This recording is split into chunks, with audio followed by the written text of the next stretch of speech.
Good morning सभी को नमस्कार। मैं अपने YouTube channel Kumar Kota classes में आप लोग का स्वागत करता हूं। आज नए जोशो खरोशों के साथ बहुत ही महत्वपूर्ण टॉपिक आप लोगों के बीच लाया हूं और ये जो टॉपिक है, ये जो सब्जेक्ट है, आप लोग के लिए काफ़ी मददगार साबित होगा एग्ज़ाम में पास कराने के लिए। तो वो टॉपिक है, वो सब्जेक्ट है, आपका देख सकते हैं। उस सब्जेक्ट का नाम है CDP यानी बाल विकास एवं शिक्षण शास्त्र।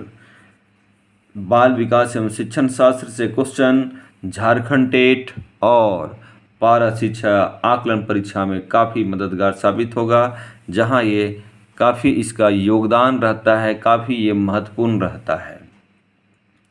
हम लोग इसको देखते हैं कि इसमें कितने क्वेश्चन आएंगे। तो जेटेट में आपको पता है यानी झारखंड टेट में 30 क्वेश्चन रहता है बाल विकास एवं शिक्षण शास्त्र से, और आपका पारा आकलन परीक्षा में 25 क्वेश्चन रहता है। तो ये देखिएगा, क्वेश्चन का वेटेज काफ़ी ज़्यादा है और इसको आप अच्छा से कर लिए तो आप एग्ज़ाम आराम से पास कर जाएंगे।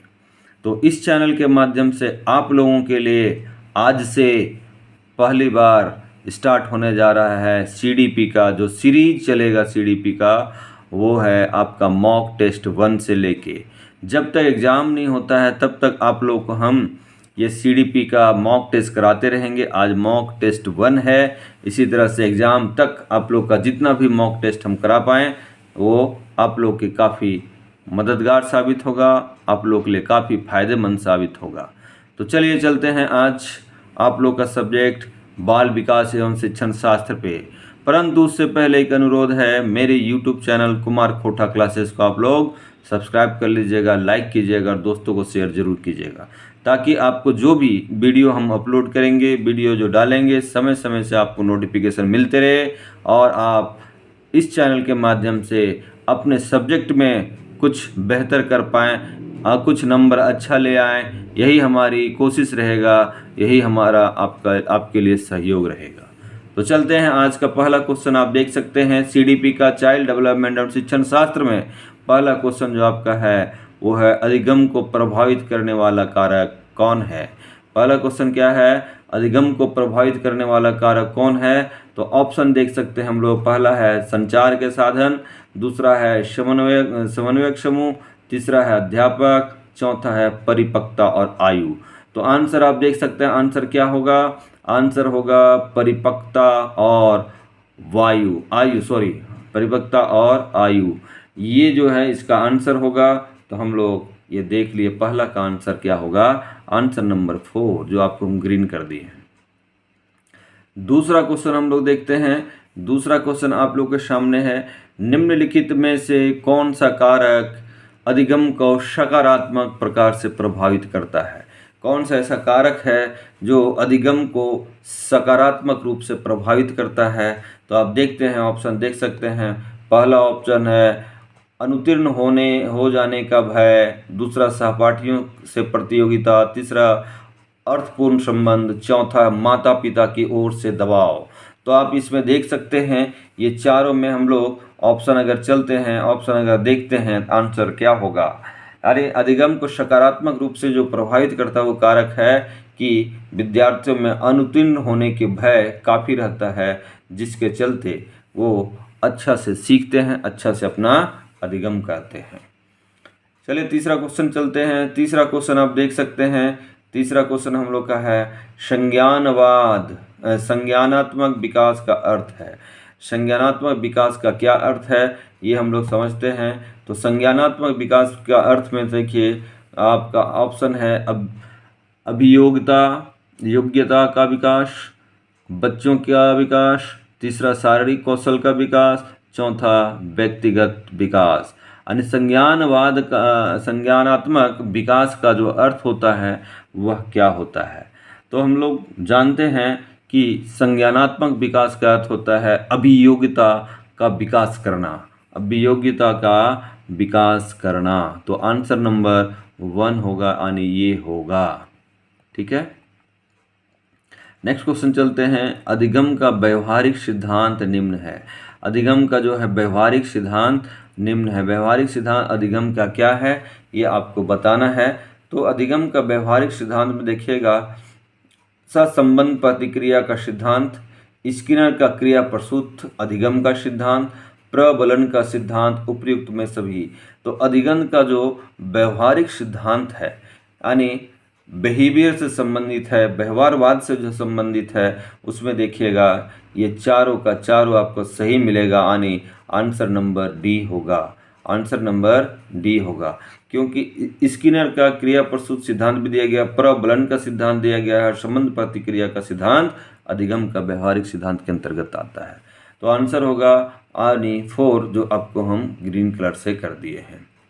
नेक्स्ट चलते हैं हम लोग 5 नंबर क्वेश्चन है, क्या है, एक अध्यापक की दृष्टि से कौन सा कथन सर्वोत्तम है। एक अध्यापक की दृष्टि से कौन सा कथन सर्वोत्तम है ये हम लोग को देखना है। तो देखिए यानी कौन है, प्रत्येक बच्चा सीख सकता है, दूसरा प्रत्येक बच्चे सीख सकते हैं, कुछ बच्चे सीख सकते हैं, तीसरा अधिकतर बच्चे सीख सकते हैं, चौथा बहुत कम बच्चे सीख सकते हैं। तो देखिएगा एक अध्यापक का दृष्टिकोण जो होता है वो उसमें सबसे सर्वोत्तम क्या है, अध्यापक क्या बताना चाहता है, अध्यापक ये बताते हैं कि प्रत्येक बच्चा क्या करता है, वो सीख सकता है। आंसर कौन सा होगा, ए होगा, यानी प्रत्येक बच्चा सीख सकता है यानी सीखता है।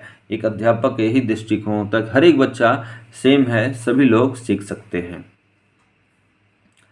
नेक्स्ट क्वेश्चन चलते हैं हम लोग, क्या है, एक अच्छा अध्यापक विद्यार्थियों के मध्य बढ़ावा देता है। अब एक अच्छा अध्यापक जो होता है विद्यार्थियों के मध्य क्या बढ़ावा देता है वो हम लोग को देखना है। तो देखिए प्रतियोगिता की भावना पैदा करता है, सहयोग की भावना को पैदा करता है, प्रतिद्वंद्विता की भावना को पैदा करता है, या तटस्थता की भावना को आपको बढ़ावा देता है। तो इसमें देखिएगा जो ऑप्शन आपको मिलेगा वो यानी एक अच्छा जो अध्यापक होता है विद्यार्थियों के मध्य क्या होता है, क्या बढ़ावा देता है, वो कहने चाहता है या कहते हैं कि सभी बालकों में सहयोग की भावना होनी चाहिए, सहयोग की भावना होनी चाहिए, ये बताता है। नेक्स्ट क्वेश्चन चलते हैं हम लोग। नेक्स्ट क्वेश्चन देखिए आपका है, पिछड़े बालक ऐसे होते हैं। पिछड़े बालक कैसे होते हैं ये आपका ऑप्शन बताया गया है। तो पिछड़े बालक किसे कहा जाता है ये हम लोग देखते हैं। तो देखिए जिनकी सीखने की गति धीमी होती है, जिनकी बुद्धि लब्धि स्तर 80 से 90 के बीच होती है, चौथा मानसिक रूप से अस्वस्थ और असमायोजित होते हैं। तो पिछड़े बच्चे जो होते हैं वो आपका क्या होते हैं, वो मानसिक रूप से अस्वस्थ और असमायोजित बच्चे को ही पिछड़े बच्चों के रूप में रखा जाता है। तो ऑप्शन आपका 3 होगा, आंसर 3 होगा। नेक्स्ट क्वेश्चन बहुत महत्वपूर्ण है। नेक्स्ट क्वेश्चन क्या है, जिन पियाजे के संज्ञानात्मक विकास के सिद्धांत के अनुसार परिकल्पित निगमनात्मक तर्क की किस अवधि में विकसित होता है। ये क्वेश्चन बहुत अच्छा है कि जिन पियाजे का जो संज्ञानवात्मक सिद्धांत विकास है यानी संज्ञानवाद का जो विकास का सिद्धांत इन्होंने दिया है उसके अंतर्गत जो आता है निगमात्मक तर्क किस अवधि में विकसित हुआ है। तो देखिएगा आपका संवेदी चालक अवस्था, पूर्व संक्रियात्मक अवस्था, मूर्त संक्रियात्मक अवस्था और अमूर्त संक्रियात्मक अवस्था। यानी जिन पियाजे जो है संज्ञानवाद का 4 स्टेज बताए हैं, 4 अवस्थाएं बताए हैं। 4 अवस्थाओं में आपको देखिएगा ये चारों अवस्था है, इसमें आप ध्यान देंगे तो ये जो अवस्था है आपको पता होगा इस अवस्था में पहला जो अवस्था है ये 0 से 2 साल बच्चों को रखा गया है, और दूसरा में 2 से 7 साल बच्चों को रखा गया है, तीसरा में 7 से 11 साल बच्चों को रखा गया है, चौथा में 11 से 15 साल बच्चों को रखा गया है, ये इसमें बताया गया है। तो संज्ञानवाद के सिद्धांत यानी निगमात्मक तर्क किस अवधि में दिया गया है या किस अवधि को विकसित करता है, किस अवस्था को विकसित करता है, ये देखिए तो अमूर्त संक्रियात्मक अवस्था को ही आपका इसके अंतर्गत रखा गया है। तो आंसर आपका डी होगा यानी 4 होगा। ठीक है, 4 होगा। नेक्स्ट क्वेश्चन चलते हैं। निम्नलिखित में से कौन सी संक्रियात्मक विचार की एक सीमा नहीं है? निम्नलिखित में से कौन सा संक्रियात्मक विकास की सीमा नहीं है? तो देखिए, अनुत्क्रम मणियता, दूसरा है ध्यान केंद्रित करने की प्रवृत्ति, तीसरा है प्रतीकात्मक विचार का विकास, चौथा है अहम मान्यता। यानी ये चारों में से देखिएगा संक्रियात्मक विचार की एक सीमा, कौन सा एक सीमा नहीं है, ये क्वेश्चन किया गया है। तो इसमें अगर आप ध्यान दीजिए चारों ऑप्शन में, तो आपको समझ में आएगा कि प्रतीकात्मक विचार का विकास ही इसके अंतर्गत आपका नहीं आता है। तो आंसर आपका हो जाएगा तीसरा, प्रतीकात्मक विचार का विकास। ठीक है, नेक्स्ट चलते हैं हम लोग। नेक्स्ट क्वेश्चन आपका है, किस मनोवैज्ञानिक के अनुसार सीखने का मतलब ज्ञान का निर्माण करना? ये क्वेश्चन बहुत VVI है। किस मनोवैज्ञानिक के अनुसार सीखने का मतलब ज्ञान का निर्माण करना होता है? किनके द्वारा बोला गया? ये क्वेश्चन VVI है, बहुत महत्वपूर्ण है। तो पहला ऑप्शन हम लोग चलते हैं। पहला ऑप्शन देखिए स्किनर, दूसरा जीन पियाजे, थॉर्नडाइक और ले वाइगोस्की होगा। ये ले वाइगोस्की, ये चार ऑप्शन है। ये चारों में आप देखिए इसका आंसर क्या होगा। यानी सीखने का मतलब ज्ञान का निर्माण करना है। कौन सा मनोवैज्ञानिक बोले हैं वो जानते हैं। ये बोलने वाले हैं जीन पियाजे। ये बोलने वाले कौन हैं? आपका जीन पियाजे। ठीक है, जीन पियाजे। चलिए, आंसर होगा आपका 2 नंबर। तीसरा क्वेश्चन भी बहुत अच्छा है। सामान्य बालक बुद्धि लब्धि IQ स्तर क्या होता है? यानी सामान्य बालक का जो IQ स्तर होता है, यानी बुद्धि लब्धि होता है, वह क्या होता है? तो बुद्धि लब्धि देखिए दिया हुआ है 71 से 80, 81 से 90, 91 से 120, 111 से 120। तो बुद्धि लब्धि जो देखिएगा IQ स्तर सामान्य बालक का होता है वो है आपका ये, यानी देख सकते हैं 91 से 110, कहीं कहीं 90 से 110 मिलता है, परंतु 91 से 110 भी कहीं देखने को आपको मिलेगा। ठीक है, नेक्स्ट क्वेश्चन चलते हैं। संवेग एवं संज्ञान एक दूसरे से हैं, यानी संवेग और संज्ञान एक दूसरे से क्या है? तो हम लोग ये देखते हैं संवेग और संज्ञान एक दूसरे से क्या है। तो देखिए पूर्णतया अलग हैं, स्वतंत्र हैं, सन्निहित है, संबंधित नहीं है। ये छोटा क्वेश्चन है, बहुत अच्छा क्वेश्चन है। संवेग एवं संज्ञान एक दूसरे से क्या है? एक दूसरे से ये सन्निहित है, यानी मिला जुला है, मिले जुले हैं। तो आंसर आपका होगा 3 नंबर, यानी आंसर 3 इसका आएगा। ठीक है, नेक्स्ट क्वेश्चन चलते हैं। बाल विकास एवं शिक्षण शास्त्र में ये भी बहुत अच्छा क्वेश्चन क्या है? खिलौनों की आयु कहा जाता है। खिलौनों की कौन सी आयु होता है वो आपको बताना है। तो देखिए यहाँ पूर्व बाल्यावस्था, उत्तर बाल्यावस्था और शैशवावस्था उपयुक्त में से सभी। तो यहाँ देखिएगा खिलौनों की जो अवधि होती है वो आपका आंसर इसका होगा पूर्व बाल अवस्था, यानी जो बच्चे खिलौने खेलते हैं वो होता है पूर्व बाल अवस्था, यानी आंसर नंबर 1 होगा। नेक्स्ट चलते हैं हम लोग। बालकों में होने वाले क्रमबद्ध रूप से सुसंगत परिवर्तन के श्रृंखला को कहते हैं। बहुत अच्छा क्वेश्चन है।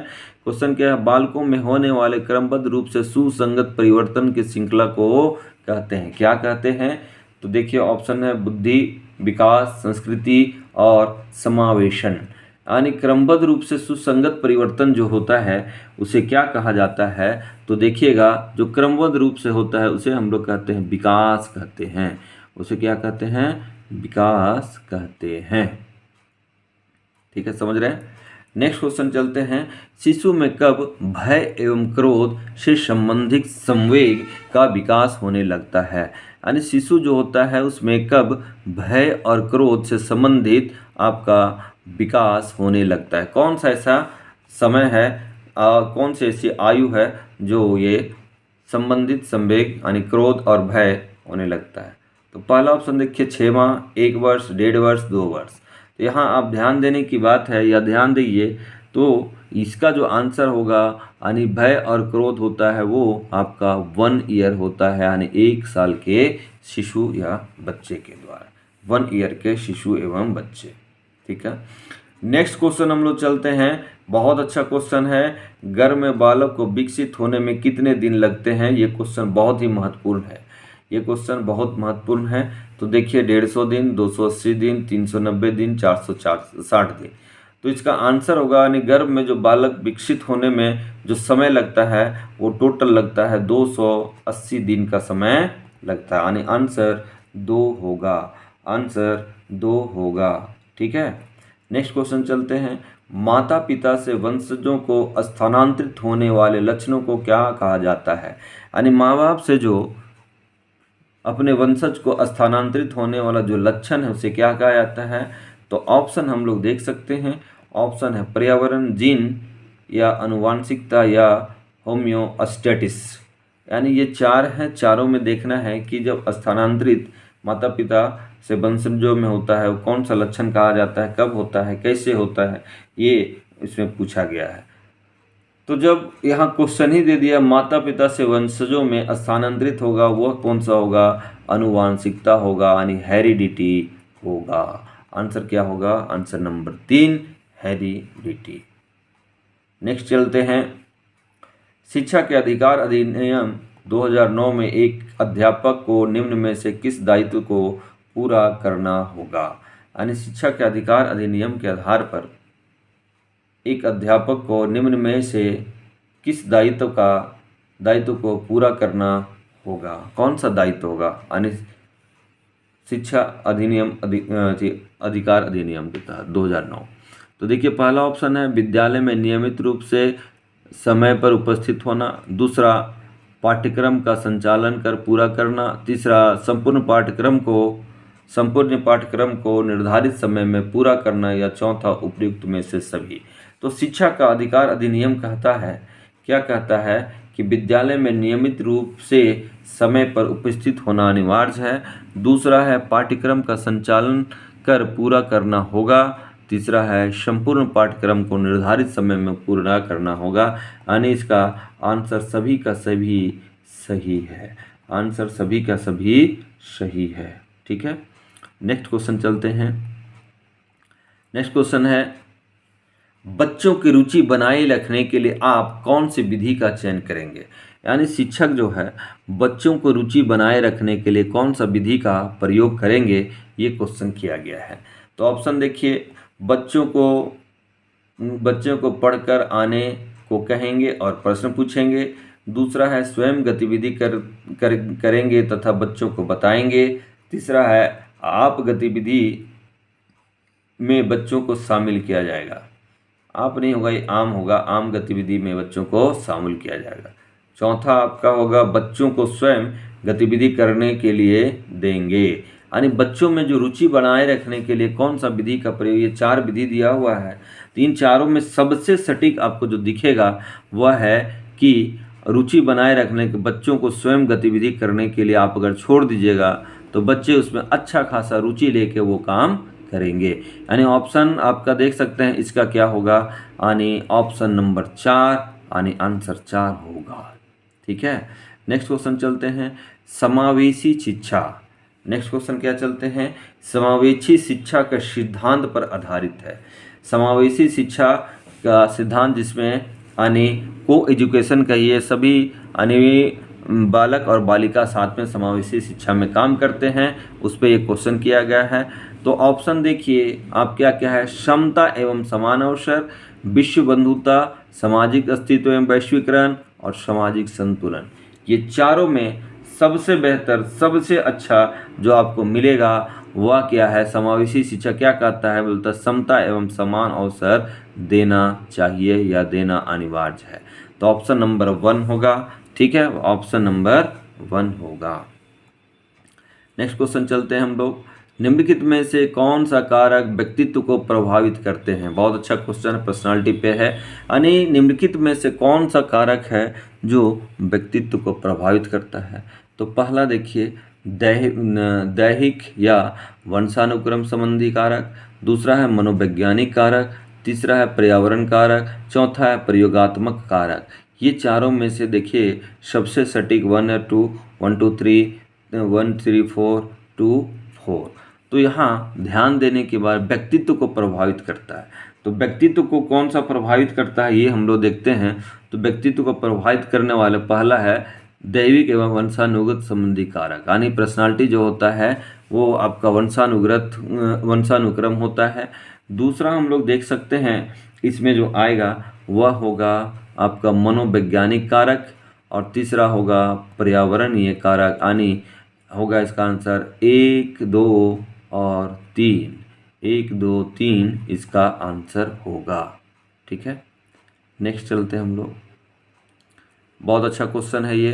अंतर्मुखी, बहिर्मुखी और उभयमुखी व्यक्तित्व का वर्गीकरण द्वारा किया गया, यानी किसके द्वारा ये बताया गया है कि बालक जो होते हैं वो अंतर्मुखी होते हैं, बहिर्मुखी होते हैं, उभयमुखी भी व्यक्तित्व हो पाया जाता है ना।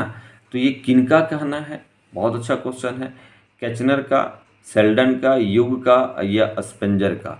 ये क्वेश्चन बहुत इंपॉर्टेंट क्वेश्चन है और आया हुआ है। तो आप देखिएगा अंतर्मुखी, बहिर्मुखी, उभयमुखी व्यक्तित्व का वर्गीकरण ये युग महोदय के द्वारा किया गया है। ये युग महोदय के द्वारा किया गया है। तो आंसर होगा इसका ये 3 नंबर होना चाहिए था, ये थोड़ा हम ठीक कर देते हैं, 3 नंबर, और ये आपका होगा 2 नंबर। तो आंसर इसका 3 होगा। तो हम लोग इसको देख लिए। नेक्स्ट क्वेश्चन चलते हैं।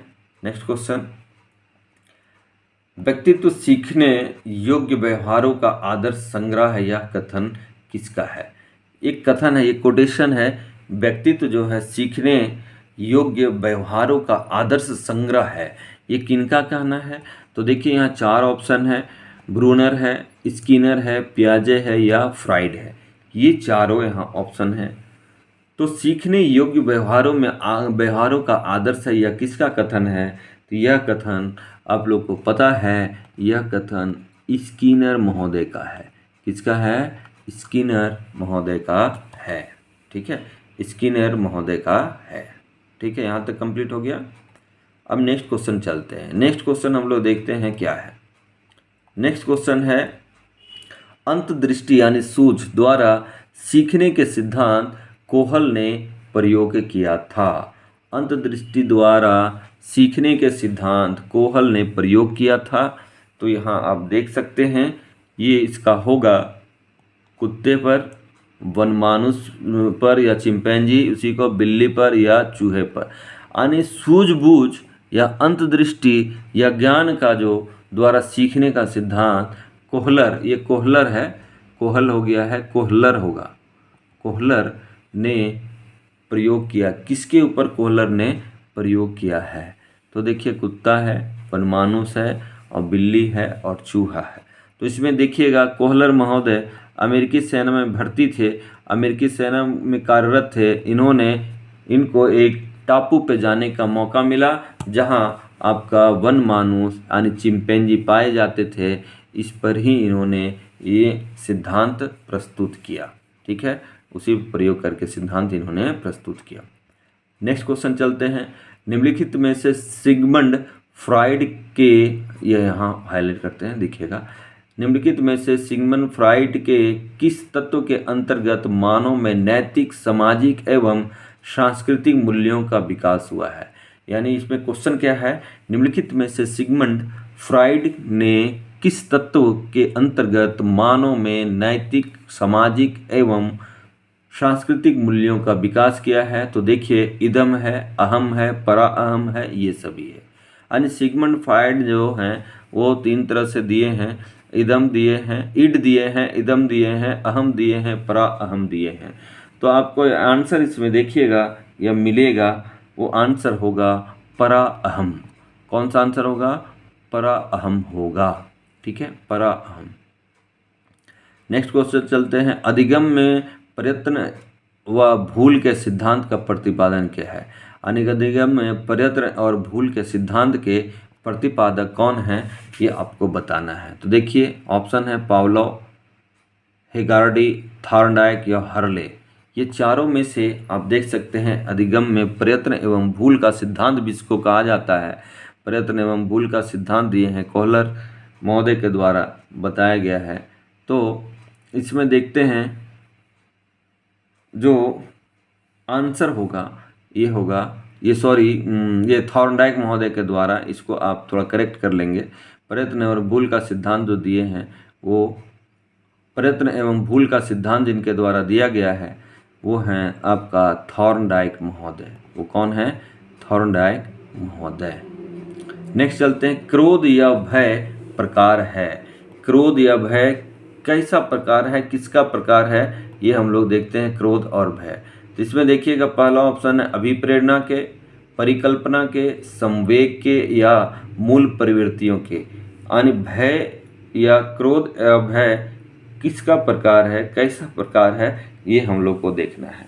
तो देखिएगा क्रोध और भय जो है वो संवेग पर आधारित है, यानी संवेग इसका एक तत्व है या पाए। संवेग है ना, संवेग, संवेग मतलब इमोशन, संवेग जो लोग बात करते हैं। नेक्स्ट क्वेश्चन देखते हैं, निम्नलिखित में से के अतिरिक्त सभी वातावरणीय कारक विकास का आकार देते हैं। निम्नलिखित में से के अतिरिक्त सभी वातावरणीय कारक विकास का आकार देते हैं। कौन कौन सा कारक है जी? देखते हैं, पहला है पौष्टिकता की गुणवत्ता, और नेक्स्ट है शारीरिक गठन। नेक्स्ट क्या है आपका? शारीरिक गठन।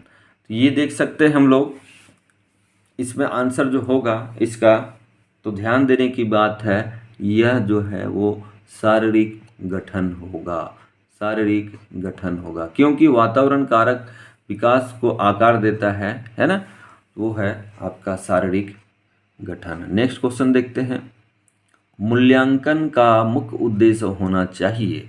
मूल्यांकन का मुख्य उद्देश्य क्या होना चाहिए? ऑप्शन देखिए, शिक्षार्थियों की उपलब्धि को मापना, यह निर्णय लेना कि विद्यार्थी को अगली कक्षा में प्रोन्नत किया जाना चाहिए। चौथा है सीखने में होने वाली कमियों का निदान एवं उपचार करना। चौथा है शिक्षार्थियों की त्रुटि निकालना। तो मूल्यांकन का, असेसमेंट का क्या अर्थ है ये हम लोग जानते हैं। तो देखिए, असेसमेंट का जो अर्थ आता है उसका मतलब होता है शिक्षार्थियों की उपलब्धि को मापना, यानी असेसमेंट करना। ठीक है, असेसमेंट करना, शिक्षार्थियों की उपलब्धि को मापना ही क्या है? आपका मूल्यांकन है। नेक्स्ट क्वेश्चन चलते हैं, देखते हैं, सह शिक्षा प्रणाली है जहां विद्यार्थी, सह शिक्षा प्रणाली है जहां विद्यार्थी, ऑप्शन देखिए, केवल लड़के, बच्चे एवं माता पिता, केवल लड़कियां और लड़के, लड़कियां और लड़के।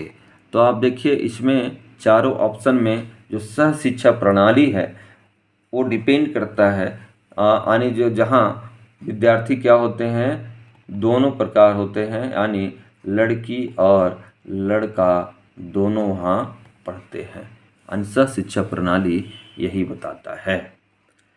तो इस तरह से देखिएगा, हमें नहीं लगता कोई क्वेश्चन हमसे मिस हुआ है, फिर भी अगर मिस हुआ होगा तो आप लोग कमेंट करके बोलिएगा, क्योंकि हम सारा क्वेश्चन आपको लगभग, हाँ सब यानी सारा क्वेश्चन आपको हम करा दिए, और ये सारा क्वेश्चन काफ़ी महत्वपूर्ण है, आपको पता होगा, और ये क्वेश्चन आपको एग्ज़ाम में कहीं ना कहीं से देखने को ज़रूर मिलेगा।